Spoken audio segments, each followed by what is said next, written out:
Welcome to the USA, where beauty and smiling faces set the stage for your educational experience of a lifetime. In the upcoming months, you'll discover a vibrant lifestyle of unique urban culture to down south rural hospitality. From the beaches of Florida to the beaches of California, and everything in between, such as Boston, New York City, the Rocky Mountains, and the Ozarks, the USA offers a little something for everyone. Today we will talk about how to behave in living with your host family, your coordinator, American food, program rules, attending school in the USA, computer and cell phone use, what happens if you become sick, traveling rules, culture shock, and much more.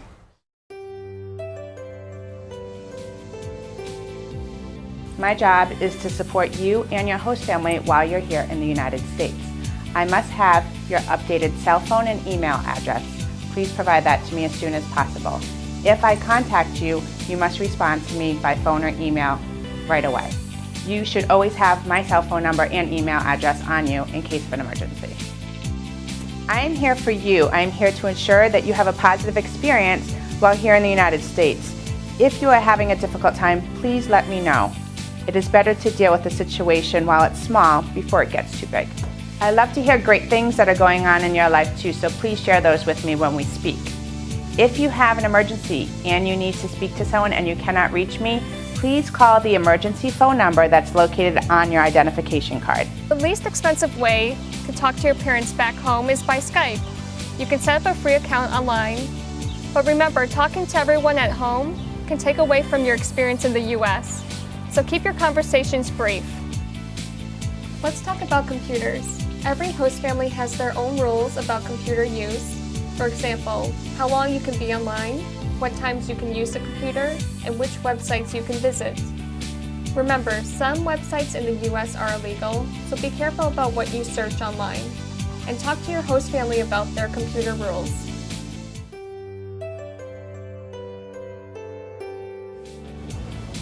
You may think Americans only eat fast food, right?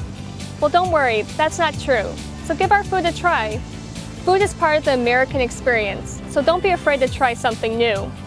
It is also one of the biggest cultural differences between your home country and here in the USA, so you will have to learn to adapt to your host family's customs. You have the option of buying your lunch at school or preparing one from home and bringing it to school. But remember, if you are going to buy your lunch at school, you have to pay for it yourself. Most likely you have made arrangements with your parents regarding money. Once you arrive in the USA, you should go to a bank such as this one and open a bank account. It is recommended that you get a bank card so that your parents can send you money. But remember, don't ever give out your PIN number.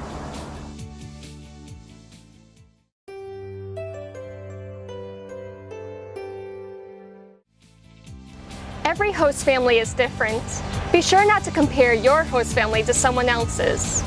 It is important to show appreciation towards your host family. Remember, you are now a part of their family, not a guest in their home. Every host family will have their own set of guidelines, expectations, and family rules. What are chores? Chores are unpleasant but necessary tasks that need to be completed. Some chores that your host family may ask you to do are keeping your room tidy, cleaning up the bathroom that you use, helping with the dishes after meals, taking out the trash, and doing your own laundry. These are all reasonable chores that your host family may ask you to do.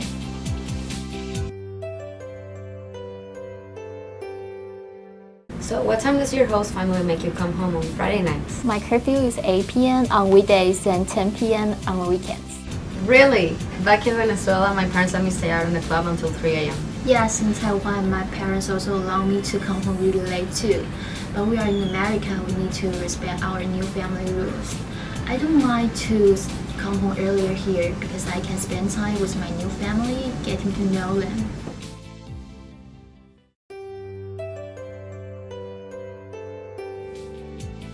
Communicating in a new language can contribute to cultural shock. Here are some activities that you can take part in to avoid being homesick. You can spend time with your host family, go out with new friends, walk around the city, join a club, or develop a new hobby. But the important thing to remember is not to remain in constant contact with your friends and family back home, because that will just make your homesickness worse. Hi everyone, my name is Henry Wang. I'm from Chengdu, China. Hey, my name is Stephanie and I'm from Brazil. My name is Pumpkin and I'm from Germany. After school, I always want to join some club like chess club or math club, some working with people from United States or other foreign friends. And during the weekend, I always want to go to the Chinatown, eat some very great Chinese food. I'm living in an Italian host family and I share my room with a German roommate that's making high school here in the United States too. In the weekends we like to go to the park, we went to Rockport, we went to yard sales, shopping at outlets, and have really good time together. I'm living in the same host family as Stephanie, and we have 2 little brothers, 3 and 5 years old. It's nice to have them every time at home because in Germany I have 2 little brothers too. I really like to care about them. I try to keep myself busy and interacting with other people. Sometimes when I feel homesick, I Skype with my family. In the end, I can say to everyone, go to America and do this for a year. It's amazing. I have so many new experiences and every single minute is a present and I'm enjoying it.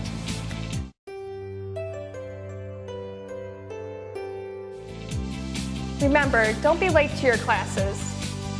If you have any questions about your homework or assignments, ask your teachers. They are there to help.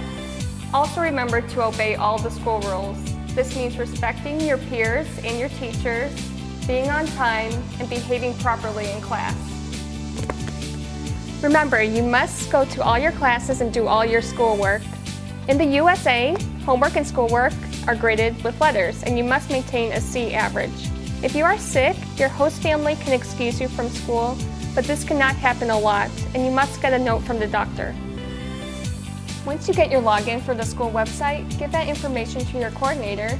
That way we can send your grades to your parents and they can see how great you're doing in school. Remember, it is illegal to purchase or to consume alcohol under the age of 21. It is illegal to purchase or consume tobacco under the age of 18. Drugs are illegal and should not be used while you are here. Driving in the USA is not allowed. You may be able to get your driver's license, but the only person you are allowed to drive with is a certified driving instructor at a certified driving school. The requirements vary from state to state, so check with the driving school in your area to find out what the specific requirements are.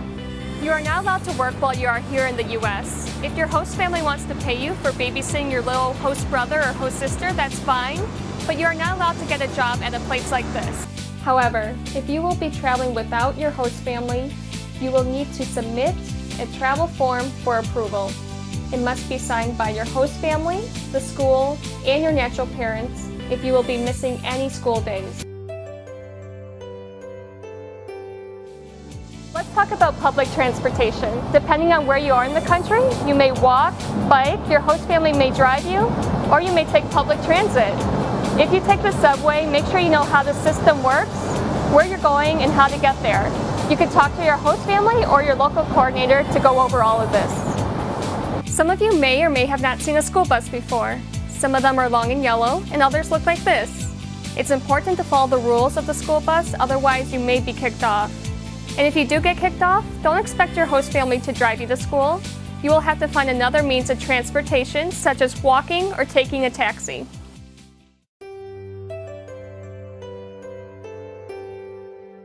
It is $50 to go to the doctor's or to the urgent care, and $250 to go to the hospital. As you can see, it is very expensive, so make sure you only go to the hospital if it is an emergency. Be sure you know what is covered under your insurance. For example, extreme sports such as rock climbing and bungee jumping are not included. You can also visit the website caremetassistance.com to find doctors, urgent care, and hospitals.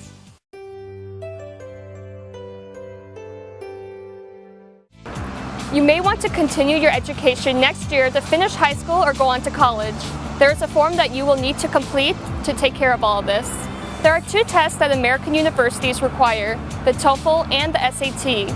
Talk to your coordinator to find out more information about this. Remember to make friends, get involved in school activities, and to have fun. On behalf of Educatious, I wish you a year of excitement and lifelong memories. Remember, be yourself, don't be afraid, and take chances. Welcome to the USA! Welcome to the United States.